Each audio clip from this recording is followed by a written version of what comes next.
আমি শেফালি বেগম মান সম্মান হারাইছি, আমার উঁচু মাথাটা নিচা হয়ে গেছে। কিসের জন্য জানেন? একজন আলেমের জন্য।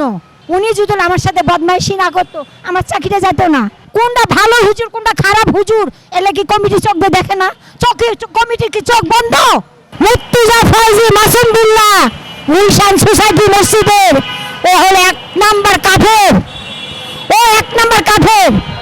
ও গুলশানের ভিতরে যেভাবে টাকা আত্মসাৎ করতেছে বলার মতো না।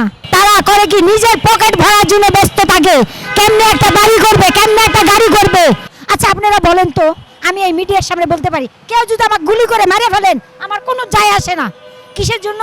আমার বয়স এখন 55, আমি 2 দিন পর এমনি মরে যাব, কারণ আমি শ্বাসকষ্ট রোগী।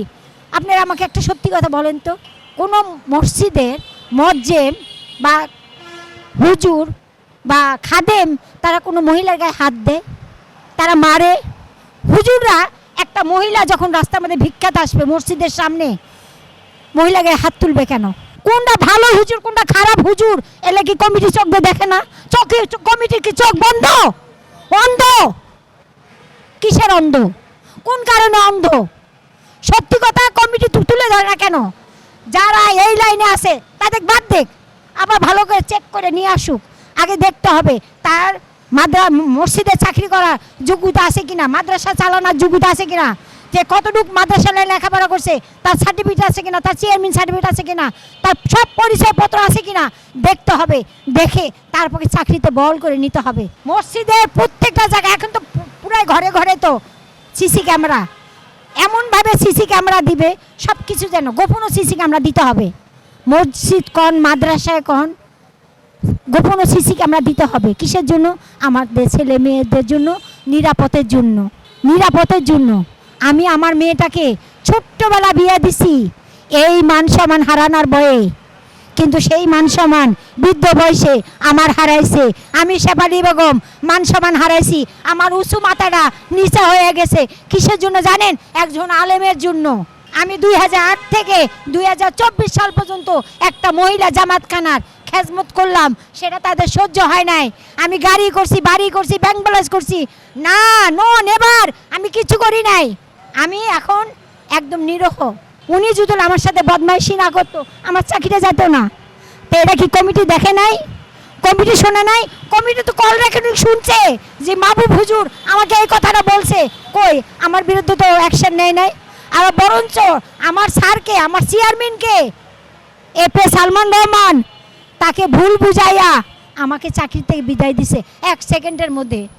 আমি আল্লাহর কাছে বলবো, এ আল্লাহ তুমি 7 আসমানের দরজা খুলে দাও, দিয়ে এই শেফালি বেগমের দুঃখটা শোনো, যে আমার চাকরিটা যে খাইছে, আমাকে যে পথে নামাইছে, আল্লাহ তুমি এই দুনিয়াতে তাকে ভালো রেখো, ওই দুনিয়াতে ভালো রেখো না।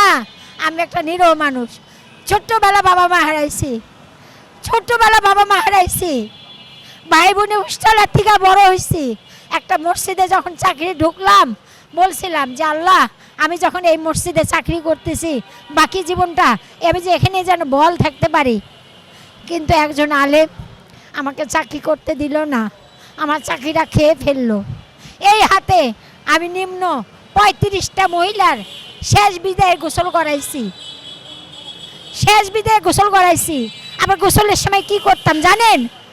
লাশের গায়ে যে চাদর থাকতো, কাপড় থাকতো, সেগুলো আমি সুন্দরকে ধুয়ে, সাবান দিয়ে ধুয়ে, স্যাভলন দিয়ে, গরম পানি দিয়ে ধুয়ে সেটা আমি ব্যবহার করতাম, কারণ আমার কিছু নাই। আর আমি মসজিদে যে টাকাটা পাইতাম সেই টাকাটা আমি রাখতাম, সেফ রাখতাম, যে আমি দুনিয়াতে অনেক কষ্ট করছি, বুদ্ধি আর বয়সতে কষ্ট করছি, একবেলা খেতে পারলে 2 বেলা খেতে পারিনি।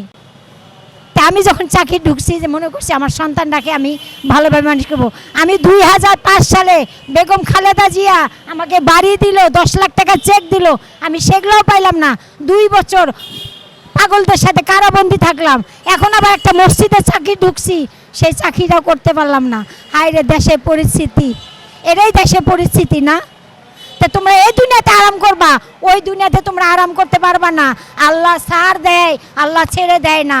আল্লাহ এমনভাবে পাকড়াও করবে সেদিন তোমরা কুলাইতে পারবা না। 2 কবরের মাটি যখন চাপ দিবে তখন তোমাদের চিক্কুরে গাছের পাতা, পশু পাখি সব চিক্কুর পারবে।